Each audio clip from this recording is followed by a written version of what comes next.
আমি আশা কৰিছিলোঁ যে মহামান্য আদালতে কিবা এটা পজিটিভ এটা ৰিপৰ্ট আহিব, কিন্তু আজি যিটো শুনিলোঁ আমি অলপ সকলো দুখিত। এইটো মানে আমাৰ কাৰণে শেষ পইণ্ট নহয়। আমি সকলো বিচাৰোঁ ৰঞ্জন দৈমাৰী ডাঙৰীয়াই আমাৰ শান্তি প্ৰক্ৰিয়াত জড়িত হৈছে। এই অঞ্চলত দীঘলীয়া সময় এটা সংগ্ৰাম কৰিছে। তো ৰঞ্জন দৈমাৰী ডাঙৰীয়াৰ যিটো মুক্তি বা তেখেতৰ যিখিনি মহামান্য আদালতে ঘোষণা কৰা যিখিনি শাস্তি সেইটো কেনেকৈ ৰিডিউচ কৰিব পৰা যায়, ইয়াৰ ওপৰত পুনৰ আমি অসম চৰকাৰ আৰু ভাৰত চৰকাৰৰ লগত আলোচনা কৰিম। আৰু আমি বিচাৰোঁ তেখেতে মুকলি আকাশত আহিব লাগে আৰু সমাজৰ লগত থাকি তেখেতে সংগ্ৰাম কৰাত যি উদ্দেশ্য আছিলে কি এই অঞ্চলৰ উন্নয়নৰ কাৰণে, এই অঞ্চলৰ ৰক্ষণাবেক্ষণৰ কাৰণে এই কামবিলাক যাতে তেখেতে ৰাইজৰ লগত থাকি কৰিব পাৰে, ইয়াৰ কাৰণে আমাৰ তৰফৰ পৰা এটা প্ৰয়াস আমি আৰম্ভ কৰিম। যেহেতু তেখেতৰ দ্বিতীয় শান্তি চুক্তিৰ ছিগনেটৰী আছিল অন্যতম, এই ক্ষেত্ৰত কেনেকৈ চাওক, আদালতটো এটা বেলেগ বিভাগ, শান্তি প্ৰক্ৰিয়াটো এটা বিভাগ। চ' যিটো জুডিচিয়াৰী আছে এই জুডিচিয়াৰীটো কাৰো তলত নহয়। গভৰ্ণমেণ্টে যিবিলাক পলিচি লয় সেইটো আইনগতভাৱে সেই পলিচিবিলাক লয় আৰু আইনটো বাদ দি পেলাই কোনো পলিচি ল'ব নোৱাৰে।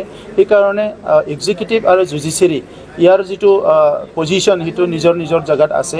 তো সেইকাৰণে আজি শান্তি চুক্তি কৰিছে গভৰ্ণমেণ্টে, আদালতে এটা ৰায় দিছে।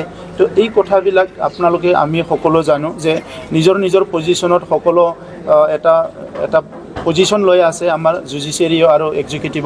তো ইয়াৰ মাজতে আমি কেনেকৈ এজন ব্যক্তিয়ে শান্তি চুক্তিত আছিল হিচাপে তেখেতক কেনেকৈ আমি আমাৰ তেখেতৰ যিটো প্ৰাপ্য বা তেখেতে যিখিনি আমাৰ যোগ্য, যি তেখেতে যে মুকলি আকাশলৈ আহিব লাগে বা সমাজৰ লগত এটা কাম কৰিবলৈ সুযোগ পাব লাগে, ইয়াৰ কাৰণে আমি সকলো মিলি পুনৰ আমি এটা বিবেচনা কৰিম আৰু ভাৰত চৰকাৰ অসম চৰকাৰৰ লগত আলোচনা কৰিম। শান্তি চুক্তিৰ চাকৰকাৰ হিচাপে আমি তেখেতক মুক্ত আকাশত থাকি বৰ্তমান যি চৰকাৰ চলি আছে, চৰকাৰৰ জৰিয়তে জনসাধাৰণৰ উন্নয়নৰ কাৰণে যিখিনি সামাজিকভাৱে কাম কৰা এটা অধিকাৰ যে এটা সুবিধা পাইছে তাৰ লগত জড়িত হোৱাটো আমি আশা কৰিছিলোঁ, কিন্তু সেই আশা আমি ফলৱতী হোৱা দেখা নাপালোঁ। তথাপিও আমি প্ৰচেষ্টা ৰাখিম। আমি জানো যে চৰকাৰ এটা চলাব লাগিলে বা চৰকাৰ এটাত আমাৰ লেজিছলেটিভ, এক্সিকিউটিভ আৰু জুডিচিয়াৰী তিনিটা বিভাগ থাকে আৰু তিনিটা বিভাগৰ যিখিনি পাৱাৰ এণ্ড অথৰিটি ইকুইভেলেণ্ট হয়, কোনেও কাৰো তলত নহয়। আৰু সেইকাৰণে যদিও তেখেতে শান্তি চুক্তিৰ স্বাক্ষৰকাৰী হিচাপে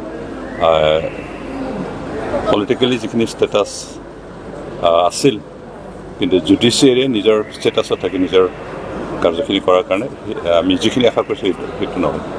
তথাপিও আমি তেখেতৰ আৰু কিবা কৰিব পৰা যায় নেকি, তাতকৈ উচ্চতৰ পৰ্যায়ত আৰু কিবা কৰিব পৰা যায় নেকি তাৰ প্ৰচেষ্টা আমাৰ চলি থাকিব। আমি সেইকাৰণে তেখেতৰ পৰিয়াল, তেখেতৰ আত্মীয়সকলক